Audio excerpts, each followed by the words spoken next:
They usually sit the furthest away from me in the room as possible. Their posture says everything, which is arms crossed, legs usually tight together, crossed over, so it's very protective. And the entire time, I'm just engaging them. Enchanted Sky Media.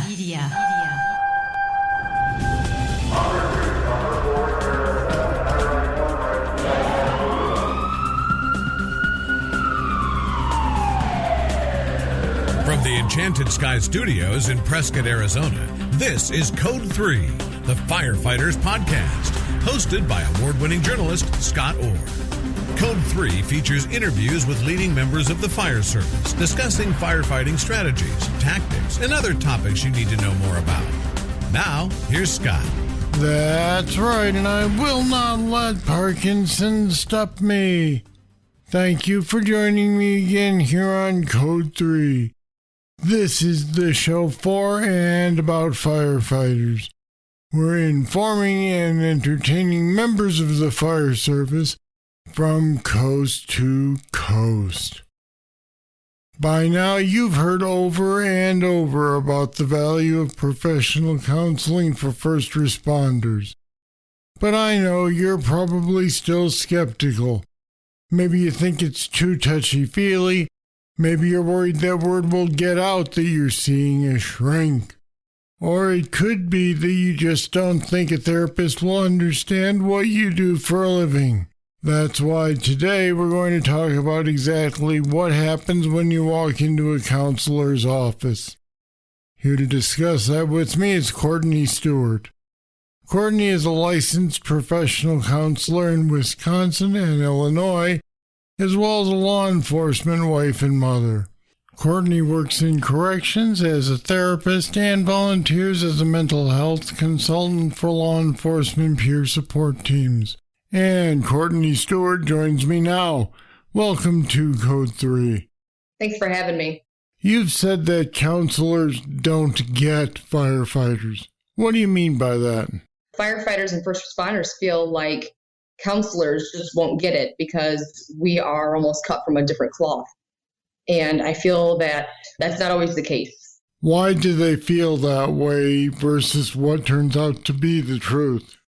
You know, the touchy-feely kind of perception that people have about counseling doesn't exactly fit what it is that first responders and firefighters are up to on their daily basis. So as far as performing out in the job where it's go, go, go, call to call, and then when you get into a counseling session that it's much more paced and slowed down, that a lot of times they feel, my perception is that people feel that they can't share what it is they do or what they're going through or what it is at home to a counselor because it's too much. So then do you feel that firefighters and other first responders maybe have this feeling that this is all going to be touchy-feely stuff, it's not really going to help me, and so I don't really need to mess with it? Correct. Now, I've spoken with some firefighters who've told me in the past that some therapists were so taken back by their experiences that they began to cry, which of course made the firefighters uncomfortable. So how do we make sure that we're seeing the right person for this job? You know, it's interesting that you said that the therapist that they went to see started crying, and that's the stuff that they commonly avoid, is that I am too much, that my stuff is too much, and that who is going to handle me? So how do we find those therapists and being able to identify who can handle my stuff? So to be able to identify someone who has, good word of mouth, if they have it on, like, say, Psychology Today, where they advertise what it is or populations that they can handle best, are experts in, finding individuals who promote that on either their Psychology Today or, straight Google search, or, again, word of mouth that somebody else has used for, individual, marital, or family counseling services. So it really does matter who you see in terms of what they know and what they know how to deal with. Absolutely. It's about cultural competency. We talk about diversity, and a lot of us, when we go to school, we have to have at least a semester's worth of at least one class of multicultural diversity. But when I was in school, they didn't have first responders. They had, different ethnicities and cultures, but this is totally different. How do we convince members of the fire service that seeking this kind of help is not admitting weakness? Well, a weak person doesn't admit to have a weakness. Strong people admit that they have faults and that there's always something to work towards. That's what strong leaders do. They put their best people forward and saying that maybe that's not what I'm an expert in or I don't have training in, but that strong leader then can admit that. And that's what each individual, each first responder and firefighter is, their leader. And so they need to have the mindset that they understand what they don't do well and they can accept help in it. Absolutely. Now, it's still problematic for many firefighters to admit to their employers that they need counseling. Saying they want to use the EAP can be seen as a negative. How do we change that with the employers? They don't always have to tell their employers that they need to go to counseling. So by using the EAP, it doesn't mean that their employer has to find out or that their sergeant or their captain has to find out about it. A lot of times people use outside the EAP because they're nervous if their number is reported or that their services are being used. So some private practice counselors out there that are culturally competent will then do fee for service. And so they don't have to worry about that. What exactly, for those people who've not done counseling, what exactly can therapy do for them? I mean, how does the process work? Yeah, so if you've never done counseling before, and those are my favorite people to get, the green ones. My first question really is, what brought you in? What is it that you're working towards or you don't like? And when you walk into that first session, it's asking them, what is your perception of this? And what exactly don't you want? Because I want to make sure that we get it right the first time. And when I say we, it's the client and myself, that we're working towards the same goal. And if I'm not asking those questions, then I'm doing something wrong. I want to meet their needs and where they're at. And if I can't, I'll let them know. It's all about honesty for myself and them. So they come in and they may fill out the form to give you an idea of what's concerning them. What's your experience in terms of how many of these people are skeptical and going, yeah, all right, yeah, let's see if you can really help me? It usually starts with their spouse coming in and they would be reporting those, the issues and that my husband or my wife, are a first responder, and that kind of perks my interest. Really? Well, I can definitely relate to that. And getting them into that first one, they usually sit when the spouse comes in. Let's pretend that's the scenario. When the spouse comes in, they will sit the furthest away from me in the room as possible. Their posture says everything, which is arms crossed, legs usually tight together, crossed over, so it's very protective. And the entire time, I'm just engaging them. And you, I assume, are spending some energy trying to show them or convince them that you're a safe person to talk to, that you're not... Firm handshake. That you're not going to say, well, you have a problem and you need to fix it. That is one way to make them walk out in that moment, and good luck getting paid, It is that firm handshake, make eye contact, and it's on a first name basis. My name is Courtney, your name is, and to look them in the eye. And it's not to intimidate by looking them in the eye, but it's I see you and I respect you. And it's to let them guide where everything is going. So if they don't want to participate, even if they're the identified client or patient and they come in to see me, it's not to sit there and poke and prod and go after all the hard stuff at the beginning. It's just give me a general sense of who you are and what's going on in your life. What doesn't feel good? What are you good at? I really want to know what stresses them out, but more so, I want to know, what are you good at? Let's focus on those things. And you need to strengthen something that you already have. Now, are you going to ask me about my childhood and tell me about how I must hate my mother? No. And sometimes that does come up. One of the things that I have absolutely found crucial to most people's rooted problems is attachment-based, which is, how do I, prior to the age of 12, what is my identity and how do I view myself? I mean, that comes into play as far as, anxiety or low self-concept. And if they struggle with that, I am not good at anything, or I am not deserving of love, or I'm not deserving of that promotion, or I'm going to screw things up.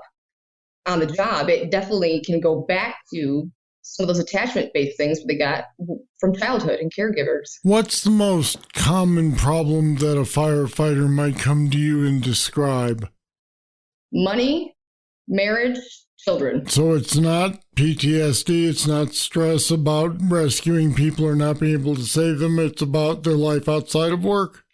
Yeah. Why is that? What do you hear? The PTSD, right, or the stress response, or my job is stressful, that usually comes later when they're more comfortable. So they'll bring up the stuff that's more surface level, or again, presenting today or last week, because those are the things that are more irritating, it seems like, than the job itself. Those are the first symptoms that they would experience, but they may not be the root problem. Correct. Those are more, tertiary or secondary to what stressors they are having on the job, and that may not come up right away. Again, because I'm a strong person, I've got this, I'm supposed to do well. Right, I'm not supposed to need help, I'm supposed to give help. So when Correct. you hear that, when they sit down with you, do you immediately start thinking, all right, the problem is not necessarily with his wife, the problem is something causing that? Yes, and it takes two to tango, especially when we're talking about, relationships. And that's just something, again, that I'll ask questions that's more perspective based. Well, could it be this? Or tell me more about, what it is about your wife's complaints. And if the wife is complaining about the same thing, how does that then, does it translate to the job? Or when they come home after spending several days at the house and then they're just burnt out, why aren't you helping me with the kids? You're supposed to be here to perform. And then we can go into those things where maybe they're not budgeting as well. Or maybe something at work is taking up so much of that energy, the emotional energy that they should have. I use the word should very loosely. That they should have at home. And once you get past that first level, which I assume is also a little bit of defensiveness, do these guys generally open up to you, or is it still a process of getting them to explain how they really feel? Again, I think it's a lot about personality, therapist comfort in themselves. Like, you have to know yourself to be a therapist. So if you've got some things that haven't been worked out, get those worked out, especially before you want to get to this population, because they have a radar that, picks up on insecurities and other things. That's what they do, right? Stranger danger. And so to be able to get them to talk, I know myself. I know what I'm not good at. And again, I am absolutely genuine with people. I tell them if there's something on my mind, I will share it appropriately. And if there's something that I think they should know, I will give it to them. So their ability to trust me fairly quickly, it doesn't take too long. Now, I know that a substantial portion of your job is listening, both because you need to understand, but also because listening is key to what's going on. How do you actually help a firefighter who's got these problems? Do you give them advice? Do you turn around and ask them the question, what do you think? It's that sort of the cliche. How do you work with them? If I ever said, tell me how does that make you feel? I'll walk right out. So it is, you're right. It's listening, but it's also observing. So I watch their body language, everything about them and everything about me, right? We're watching each other back and forth and sensing each other. So it depends. If they want my advice, I'm probably going to put it back on them and saying, what about this perspective? Because every single client, I don't care if it's an inmate, if it's a child, if it's a parent, if it's a first responder or a firefighter, they are the experts. I'm just following their lead and providing information. Well, what about this? And seeing what fits them best, because, what may work for me may not work for them. So are you saying ultimately that, and I don't mean to make this into a bumper sticker, but I will, people have the answers within them and you just help them find them? Is that a fair assessment? That's a beautiful bumper sticker, and I want one. Well, it's interesting because I think a lot of people would, and again, I'm talking about people who haven't had experience with therapy, who are considering it, would think that maybe you were going to give them the solution to their problems after you've heard enough. Just do X, Y, and Z and it'll fix everything. Well, I'm not a man on a mountain that's been up there for 17 years in silence, contemplating, the world's problems, and I can give you everything. That's not it. It's what fits you best. And I might ask some questions outside the box that actually they hadn't thought of yet, It sounds like it's really not quite as scary as most people assume. And I think part of the assumption, again, is that they assume that they save people and that they should not be in a position to have to ask for help. But it sounds like you're saying that once they do, you can help show them themselves what they're You hold up a mirror, don't you? Basically, yes.